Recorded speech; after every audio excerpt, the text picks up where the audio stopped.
Cast is now starting. All attendees are in listen-only mode. Good afternoon, everyone, and welcome to this presentation of our webinar series for the Wyoming Women's Business Center. My name is Waldo Smith. I will be your presenter and moderator today. We also have joining us Michael Hickerson from the A&B Bank in Laramie.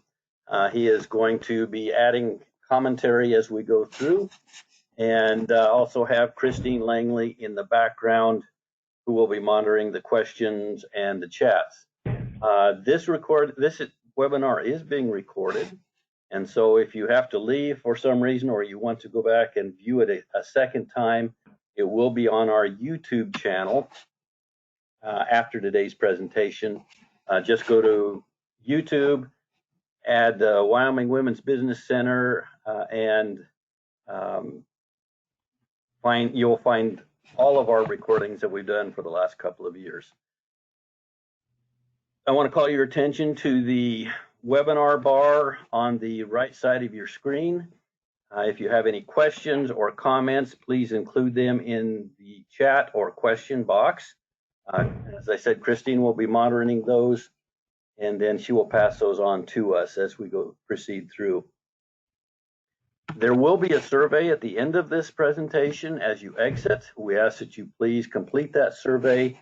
It provides us with valuable information that we use in developing further topics and reporting to our funding sources. I think that's all of the primary stuff, so let's get started.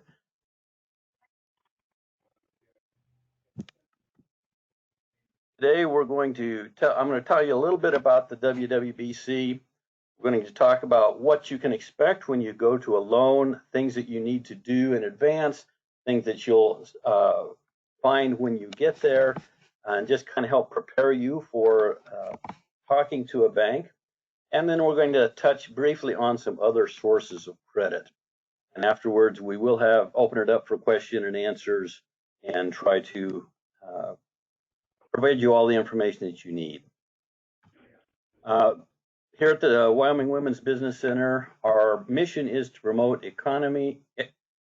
the economy through equality in Wyoming through successful business ownership. We do this as a nonprofit organization. We cover the entire state of Wyoming, and we provide assistance to businesses to become self-sufficient. We do this in a number of ways. We do it through business services, planning, and counseling. We provide networking and educational opportunities, and we have an access to capital. Business services including assisting you in developing your business plans, developing your financial projections, and after you've started your business, helping you in many ways, like with bookkeeping, marketing ideas, strategies, that sort of thing. Our educational opportunities involve our webinar series that you're a part of today. We also have monthly roundtables in Cheyenne, Casper, and Laramie. And the access to capital is provided in two ways. Our IDA program, which is an individual development account.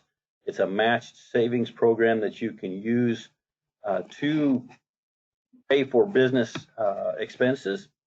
And then we also have our microloan program. If you would more information on those, you can go to our website, www.wyomingwomen.org. Look under the microfinance tab, and both programs are listed there.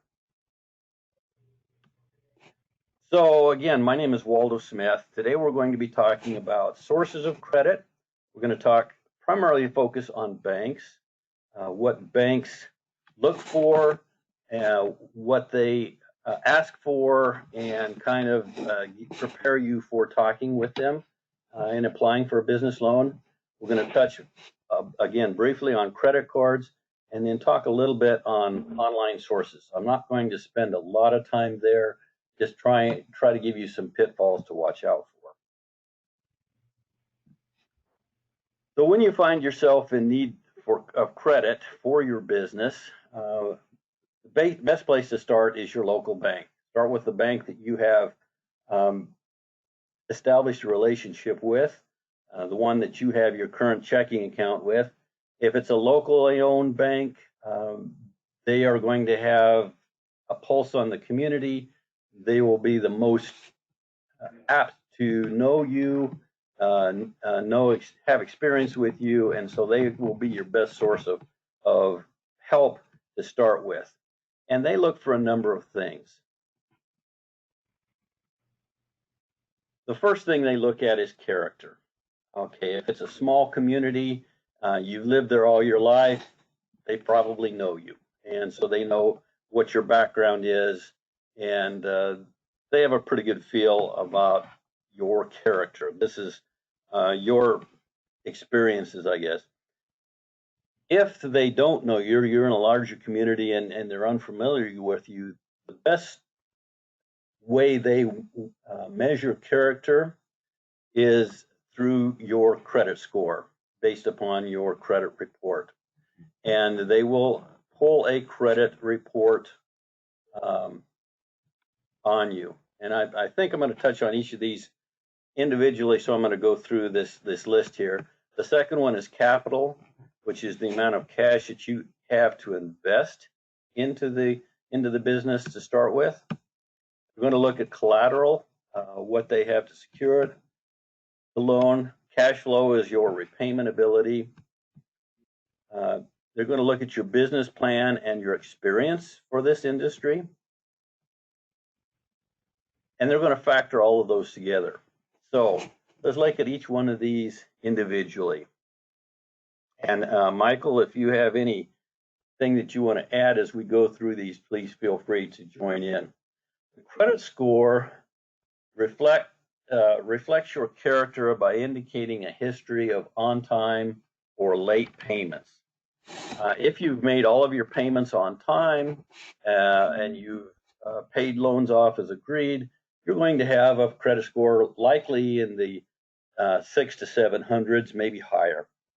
If you have a history of being late on payments, it's also going to reflect. It keeps track of things for up to 7 years.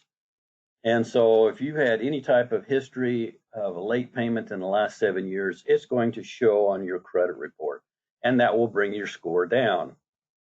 If you have collections or judgments on your credit score, these are poor reflections on your past. And so you really should take care of these, or at least be working at cleaning them up before you even go talk to the bank. They do affect your credit score negatively, and so they will pull it down quite a bit. In our microloan program, if you have collections outstanding, we ask that you pay them off before you apply for a loan with us, because our requirements are that we just can't loan with outstanding collections or judgments. Bankruptcies I didn't have in here, but if you filed bankruptcy in the last 10 years, it will show on your credit report as well. Most banks, most lenders, if the bankruptcy was prior to 2 years ago, they will take that into account. If you've established a good repayment history since that time, they won't put as much weight on that bankruptcy history. But be aware that it does stay on there for at least 7 years and will affect your credit score accordingly. If you have any of these items, history of late payments, collections, judgments, if they can be explained, like you had a medical issue with your family or yourself, and you ended up with a lot of medical bills that have been turned over to the collection agency. If you have an explanation like that, that can help you to overcome those. But if you just didn't pay your Verizon bill and switched carriers and blew it off, then that's not going to be in your favor. So have an explanation. If you have these things, you may also want to go and look for a credit counseling service that could help you maybe negotiate repayments on these items or consolidate them. I've had clients that have gone to places, they've consolidated all of those collections so that they make one payment each month and they systematically are working through those. If you have something like that in place, then you can also bring that explanation to your lender you're applying with, and they may help you with your loan application. And Waldo, I'll add a little bit to that. The explanation is a great point that you make there.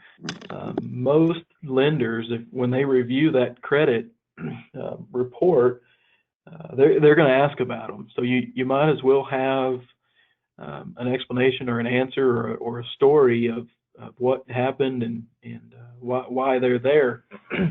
And then, and you're right, a lot of times we can work through those issues. And it could be something that maybe it's even factored into the loan to get it paid off. Those are certainly options. But just being upfront about it and what happened will go a lot farther than trying to ignore it or pretend it's not there. And then one other thing I'll add is, we'll probably get into this a little bit later with cash flow, but if you have an outstanding collection or judgment, that can impact your cash flow because the bank may do a proposed payment on that, and that could put you out of a threshold for your loan you're seeking. So something to be aware of, that it can impact that from like an underwriting perspective. Right. Yes. Thank you for that input. And going, I guess, a step beyond, when you after you've obtained a loan from a bank, if a situation comes up that you're struggling, that you're really having trouble making the payments, your cash flow is short, and this, we'll get into this too a little bit later, but talk to your bank. Always talk to your banker. They can help you in advance, but after the fact, it usually creates problems. So always be upfront with your bank, with your banker, with your explanations when applying or when issues arise. So the next, they call these the 4 C's: the character, capital, cash flow, collateral, the 4 C's of credit. The second one is capital. This is the cash that you have to put up front to invest into the business yourself. Banks always like to see some capital investment on your part. It's just like when you go to buy a home, they like to see 20% down payment. When you buy a car, they like to see a down payment at the dealership. The same with a business. Bank likes to see a down payment. Now, here are some, I've listed some places that you can go to try to come up with this capital. If you've got savings, that's a good place to start. Maybe you've got some assets, some items, personal property, that, an extra snowmobile, or in Wyoming, that's a good example. You've got some toys out there that you could sell, turn into cash, and bring into the business. That's a good way to look for things. You can check with family and friends to see if they would like to help you out to invest you privately. You can use GoFundMe programs or crowdfunding programs. Grants are a little more difficult. They're hard to find grants that are available for business purposes, but they are out there if you look in the right places. So that's a possibility. And then we mentioned earlier the Wyoming Women's Business Center IDA program. That's, again, a match savings. You save a amount of money monthly over a period of time. At the end of the period, we match that dollar for dollar up to $2,000. And then you would have some cash for down payment to go into your business. It's always good. And maybe on that one, I'll add a little bit too, Waldo. Sure. cash is certainly number one. That's the best. Waldo spoke of, if you have snowmobile, truck, trailers, etc., you can sell those. You could also look at including those in the loan, so you're not selling it, but you are letting the bank take a lien on it, and so you're pledging it, as additional collateral. That's something that can be looked at. And then if family and friends are great, one thing to keep in mind is if there's any kind of term on that. In other words, if your parents, grandma, aunt, uncle, whatever they may be, if they require that money to be paid back, you'll want to have those terms pretty well ironed out, or at least have them generalized, so that, again, that can be factored into the cash flow, if there's a debt there. And I believe Waldo mentions this later in the presentations, but I'll add, the Women's Business Center is a great source for capital. I worked with Waldo on a loan here for an individual, and they helped provide that capital infusion up front, which was great, worked out well for us. And so looking at programs like that, maybe we won't go too deep into them, but there are other vehicles like the SBA, which will allow you to do a higher loan to value, which means less money required up front. So there are other options as well. Yes, that's right. There are other organizations that can partner with a bank to help you with the financing, such as our organization. There's an organization out of Casper called the WIDC, Frontier CDC. It's a community development corporation. They do a lot of 504 loans, which are SBA guaranteed loans. The bank loans up to 60%. They loan like 30%, 35%, and you would come up with 5 to 10% cash. So there are a lot of programs out there. Cash flow, we were talking about that. When you're developing a cash flow, if you're just starting your business, you don't have a lot of experience to go on. Past experience is always the best place to get the information you need to develop the figures and projections that you want to take to the bank. But if you don't have that experience, there are a couple of places you can go. There's the Market Research Center at the university that can give you statistical averages for similar businesses within your area, within your state, within the region, so they can help you develop those. The Small Business Development Center counseling programs and the Wyoming Women Business Center counseling programs can also help you develop those projections. But the projection takes into account what you think your sales will be or your income. It takes into account your expenses on a monthly basis. What's it going to cost you to operate? It also factors in those repayments, repayment on the loan that you're taking from the bank or from wherever. As Michael said, if you've got other outside collections that you're making payments on, you have to factor that in.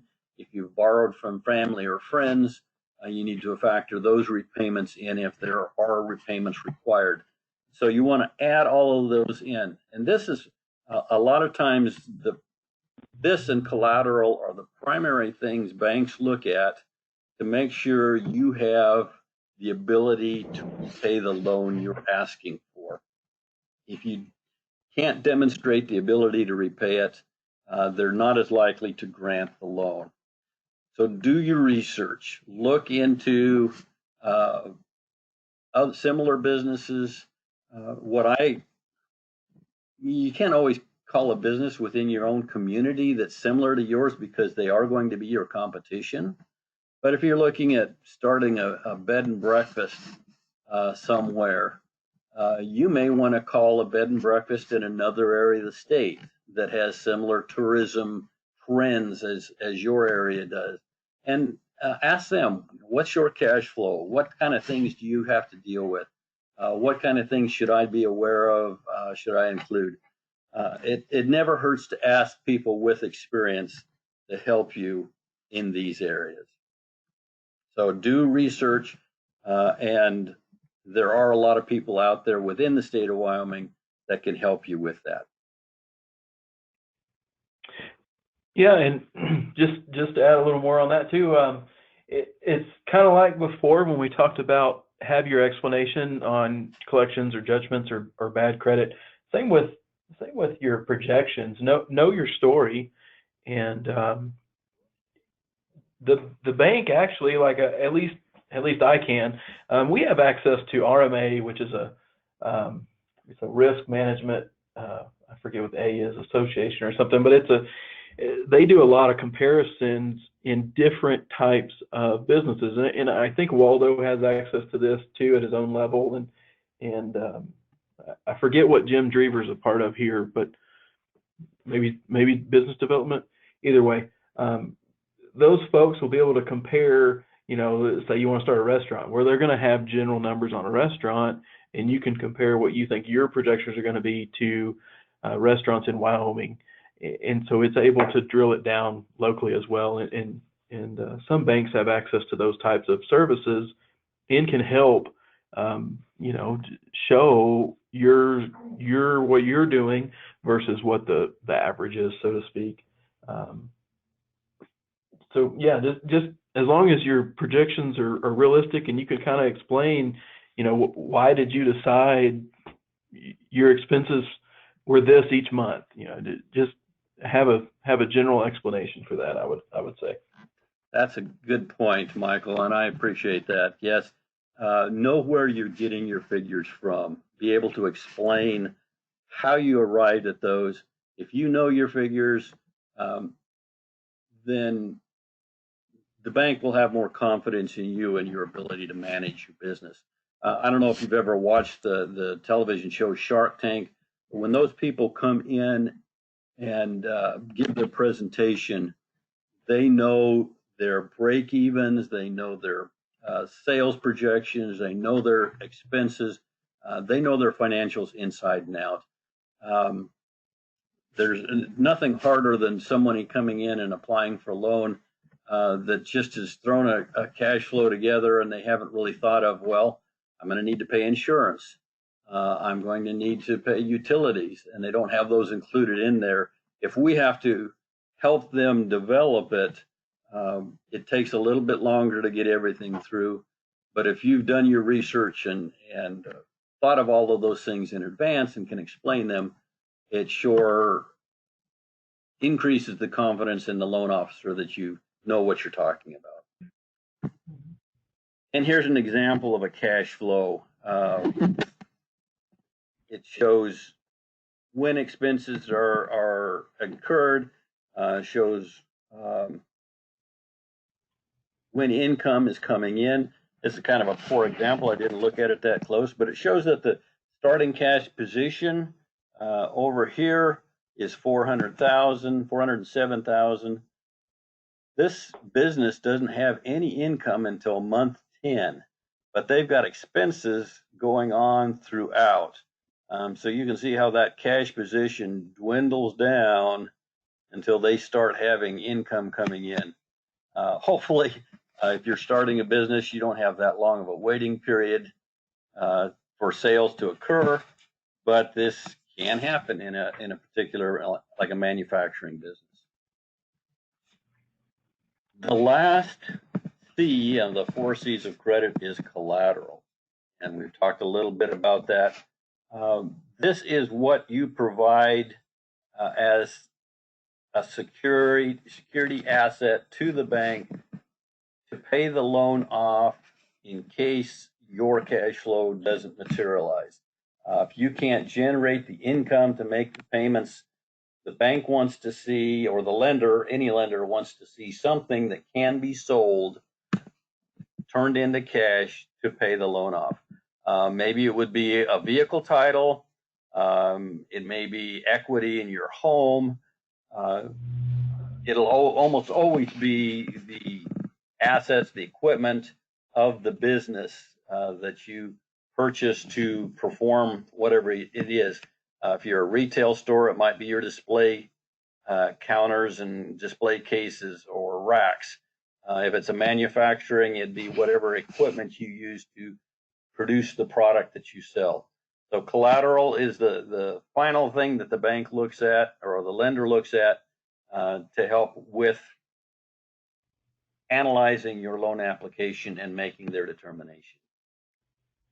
Michael, is there anything in particular that you folks like to see collateral-wise?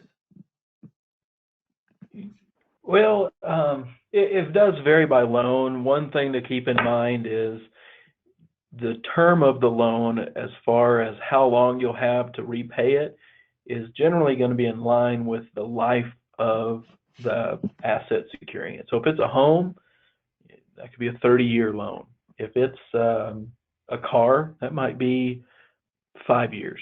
You know, it varies a little bit. So just because that value depreciates. So something to kind of keep in mind there. If it's, you know, like if it's the retail store, you can have display cases, shelving, desk, office equipment, stuff like that. All of that's going to be really short-lived. And so something like that might not be a very long loan. It might be 3 to 5 years or something, depending on the value of it. Okay, thank you. Yeah, good point. I did fail to mention that. So usually the term of your loan is tied to the type of collateral you're offering and its useful life. Part of your application should be your business plan. And I guess it doesn't matter if you're starting a new business or if you've been in business and you're needing to obtain financing to expand or increase the size of your business. You should always have a business plan. The plan tells the story of your particular business. It tells what your experience is in this industry and how you can bring that experience to your business. What are your plans? Are you going to open up, develop this product? It's a timeline. How are you going to go through and achieve those plans and the dates that you've set for yourself? Who is your audience? So who will be buying your product or service? And this is really important that you look into this area and think hard about it. Say you're opening a dog grooming business, but you're in a community that doesn't have a lot of pets for some reason, which is not the case usually, but how are you going to market your service to a community that doesn't really use that type of service? Things that you need to really look at. Is there an age, a demographic that you're looking at specifically? Do you want to target millennials? Do you want to target boomers or people in between? Really do your research and think about it. Explain in your business plan how you're going to reach them. How are you going to let them know that you are there and have a plan in place? And then what you need to accomplish this. How are you going to use the loan funds to facilitate these items, to reach the goals that you've set, and what it's going to take to put into place all of the parts that you need to get this business up and running.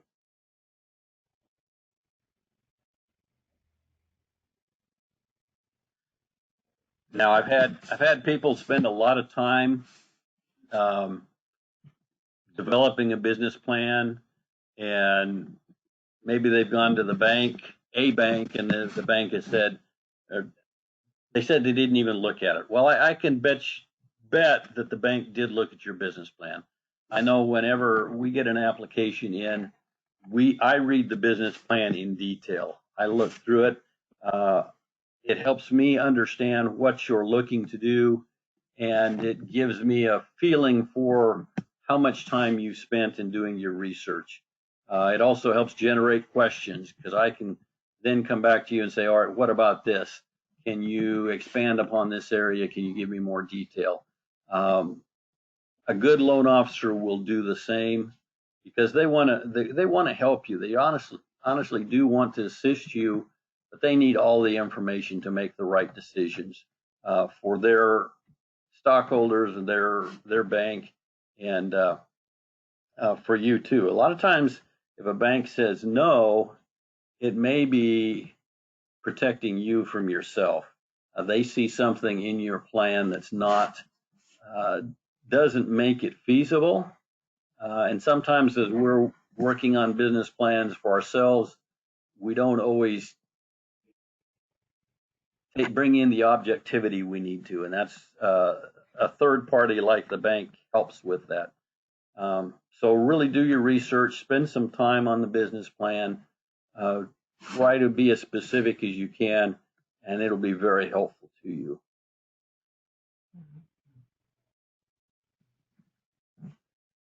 So once you've got all of this put together, be prepared because most banks have their own application form. So when you go to visit, take information with you that you think you might need. Take your business plan with you and know what it says, know what your cash flow projections are, how you arrived at the figures, and be able to explain that.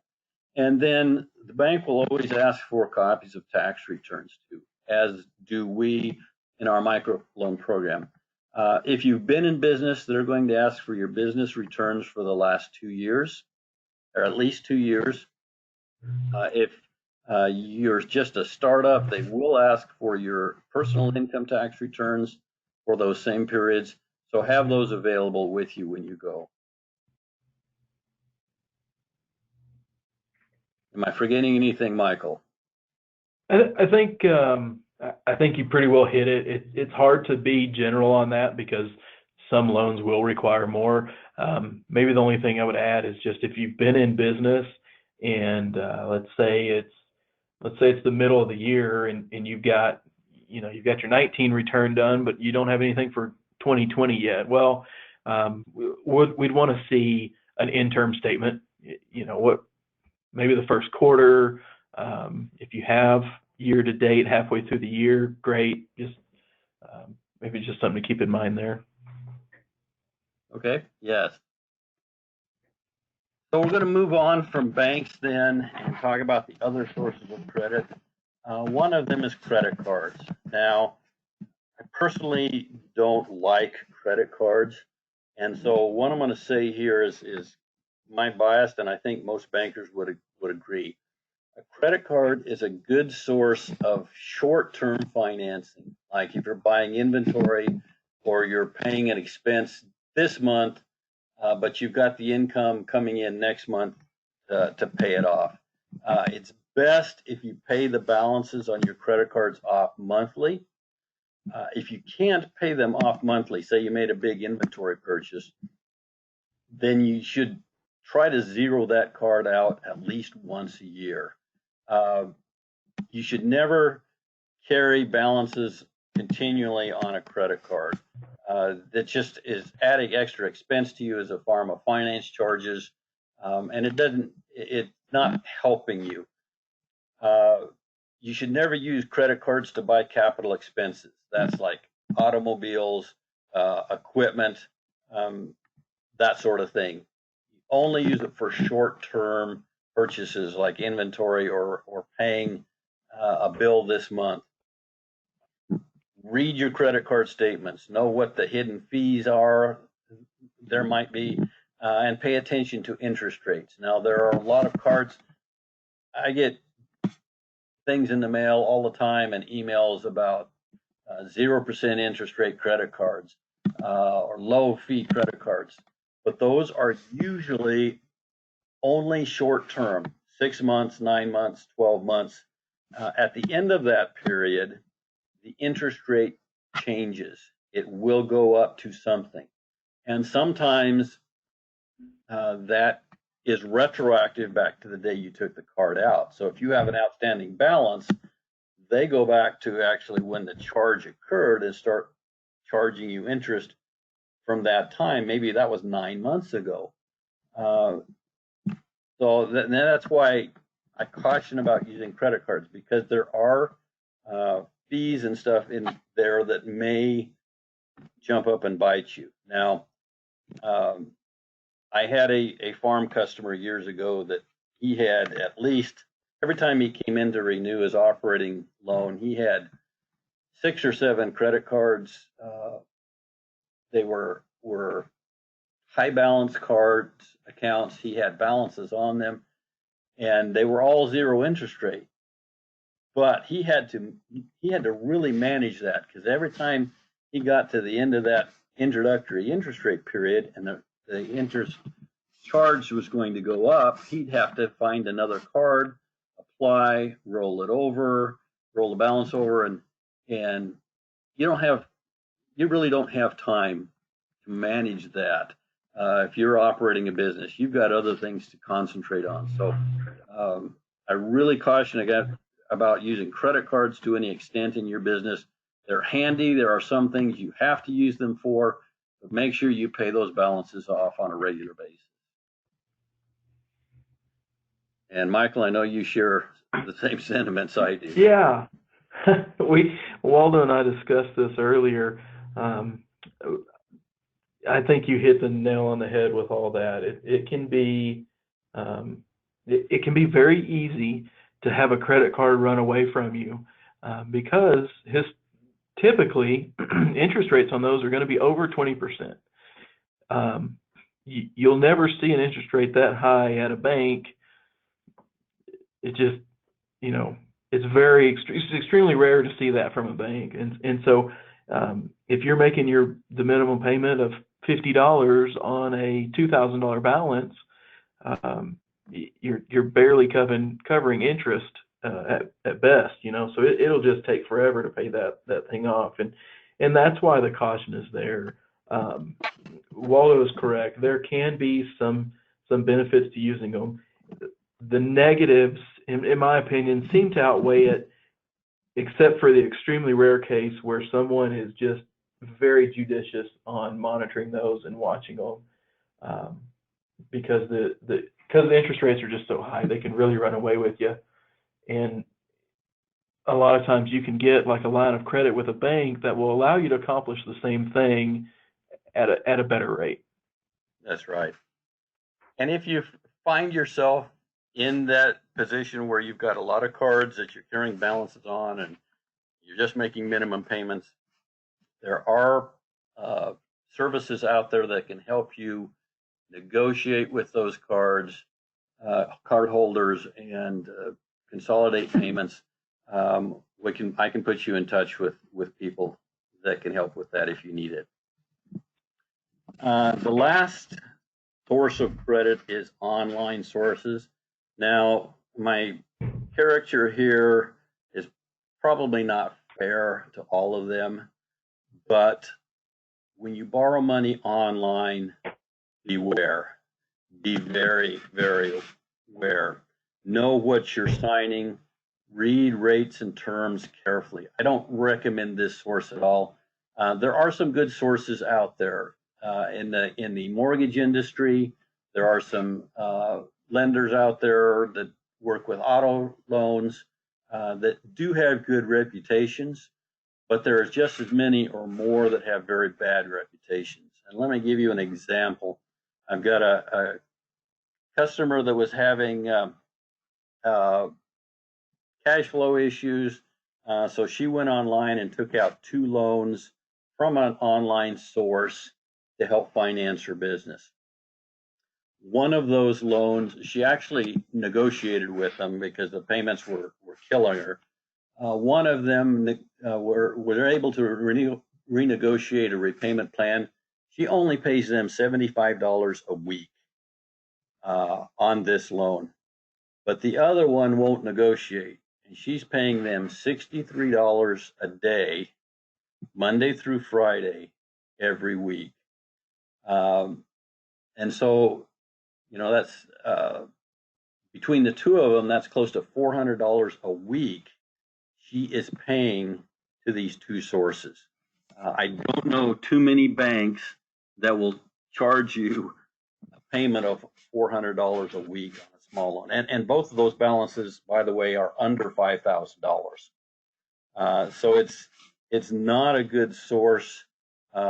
If you have to resort to this type of credit, be very, very careful. No, I would go back to the bank and say, try to negotiate some type of deal, a line of credit or something like that, to avoid this source of credit, because they can be predatory, and if you don't know what you're getting into, you can find yourself in a terrible mess. So that is. Waldo, real quick on that, Yes. I'll just add something that we see a lot. Everybody is, you have to accept a credit card to pay for things. We just talked about how they're bad, but realistically, if you're in business and you're selling items, most people are going to pay either with a debit card or a credit card. And there's a fee associated with those charges to the business. And so you see a lot of this online credit things that come through that, and you have to be very careful with the way they advertise those services. It may or may not be a lending source, but just something to watch for. Most banks usually will at least have an option and can give you something to compare. Here's what our terms would be.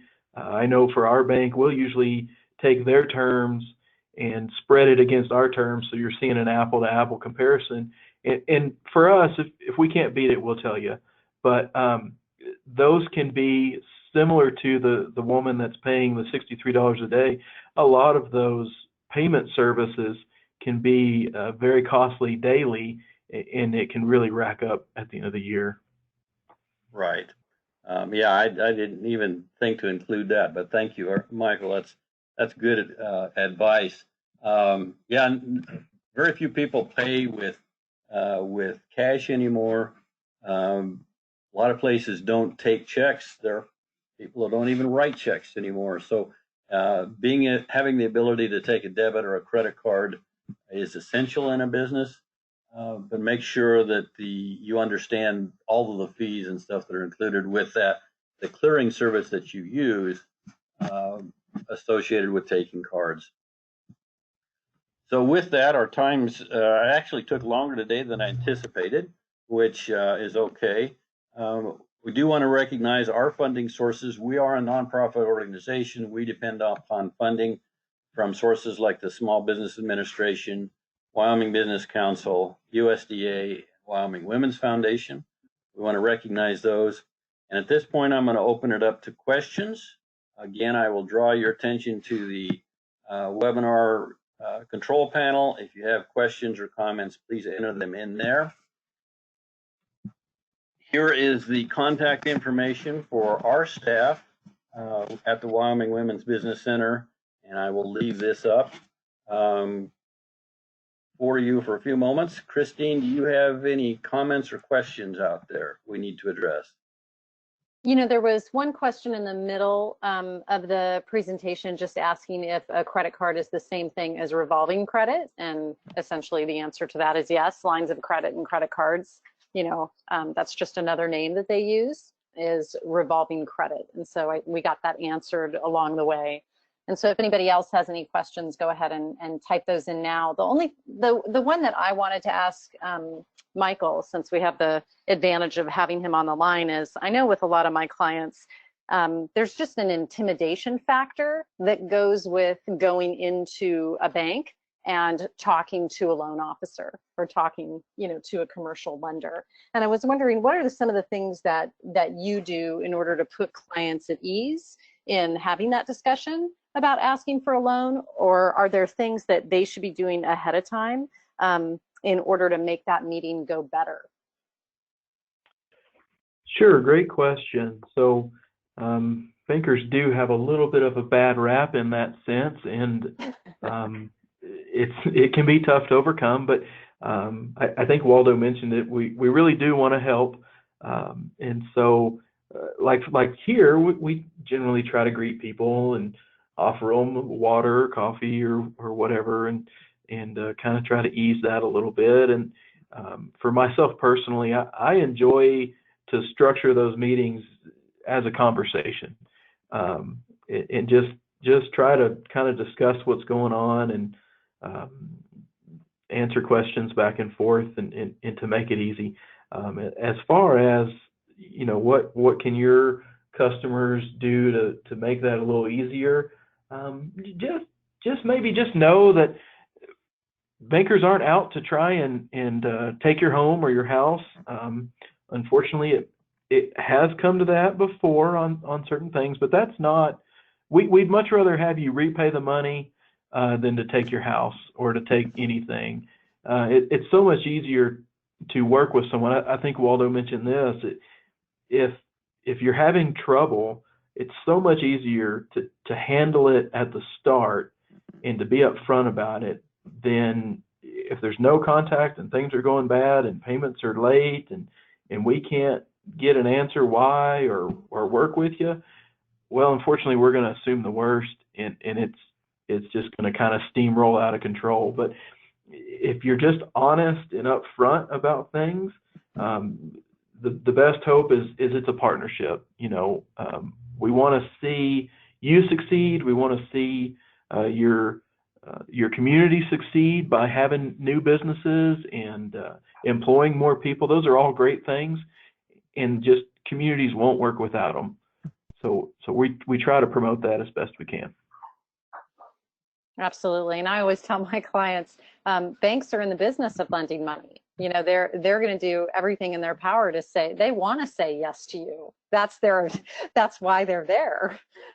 They're not trying to say no to you, but they have certain rules and regulations that they have to follow. And maybe one more thought just came to me here. I can't tell you how many times I've had someone come in and say, here's what I want to do.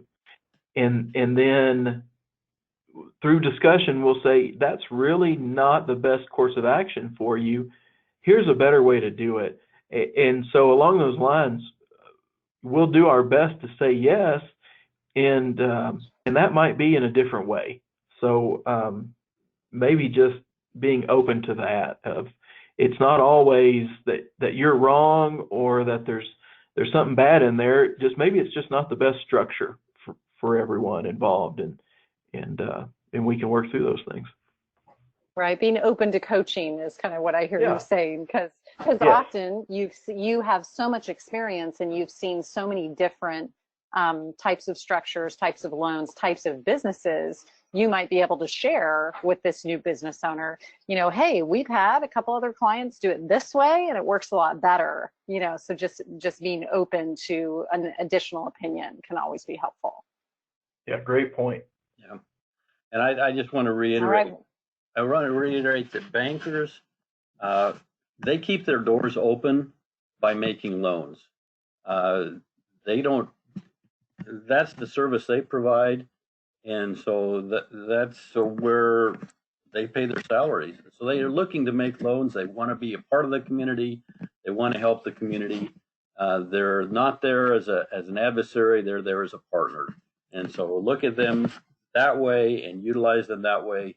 You'll have much better success and better relationships with them. So we want to thank you all for joining us today. Again, this presentation has been recorded and it will be posted to our YouTube channel. Please feel free to reach out to the Wyoming Women's Business Center if you have any questions or need additional information.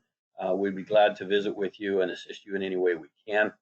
Want to thank Michael for being a part. Again, Michael's with A&B Bank in Laramie, and we appreciate his input today. It helped tremendously.